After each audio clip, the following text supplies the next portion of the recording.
Amanya gange bampita Jim Promoter nga ndi DJ wa Gravity. Kakati tubadde tuli eno Mityana nga Mityana kati nga tulinayo show gye bayita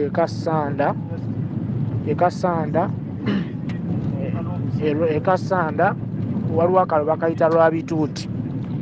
Kati tubadde tugenda Gravity alina okuyimbayo ku show.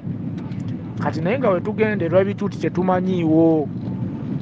Kati nga wetuli mu kwogerezeganya ne promoter nga watulagirira naye nga tetumanyiiwo. Kati ne tugamba promoter katufune tupakinga ku mafuta tukulagirire tupakinze wojja tukola ki wojja tusanga kitegedde ne tuweta ku mafuta tupakinga nga wetwogerezeganya naye.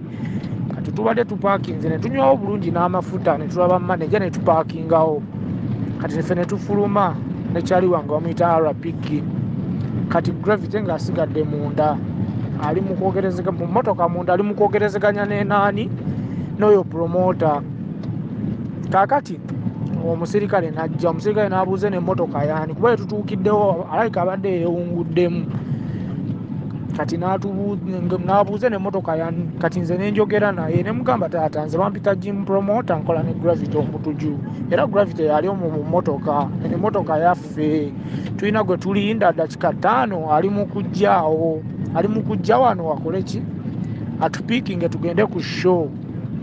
Ne tumugana omugamba show ogimanyi n'atugamba show ngimanyi kitegera n'atugamba naye mugyewo emmotoka kitegedde. Kati Gravity n'afuluma mu mmotoka n'atandika n'afuluma namugamba taata nze Gravity omutuju naye mpakinzeeko wano nina gwe nninda dakika 5 nveewo okitegeera. Kati omusajja n'akola ki n'agamba biki ono tebapakingawo kyokka nga waliwo n'emmotoka endala ezipakinzeewo okitegeera. Kati nga waliwo emmotoka endala ezipakinzeewo mukitegeera.